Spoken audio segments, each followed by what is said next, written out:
I'd like to do the muscles of the chest wall. I'm going to give you an orientation. You can see we're on the anterior aspect of the thorax. The first muscle that I want to start with for a landmark is the xiphi humerales. This is a cat muscle and not on your hit list.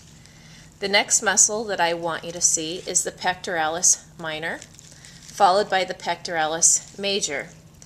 Minor, shown here, and major. Now in the human, the pectoralis major is superficial to the pectoralis minor and is larger than the pectoralis minor. Here we see the pectoralis minor and major are on the same plane of the cat. The pectoralis minor has its origin in ribs 3, 4, and 5 and inserts on the coracoid process of the scapula. Its action is to draw the scapula anteriorly and inferiorly. The next muscle I want you to see is the pectoralis major.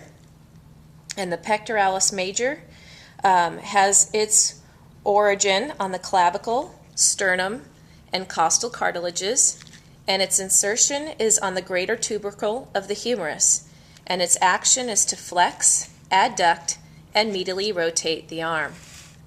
Now I'm going to turn the cat around here to show you another muscle. This scalloped looking muscle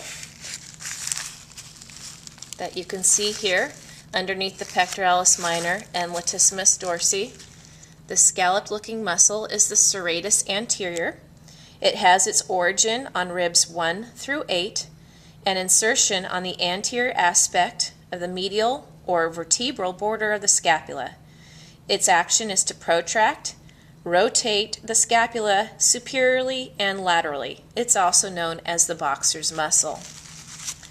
Another muscle that I'd like to show you, which is more superficial to the serratus anterior, is the latissimus dorsi.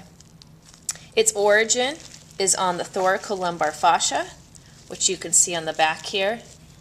This white looking material is the thoracolumbar fascia. And the latissimus dorsi has its origin on the thoracolumbar fascia, as I already said, trying to give you better perspective here, and on the lower thoracic vertebrae, the lower 6, the lumbar vertebrae, and the iliac crest.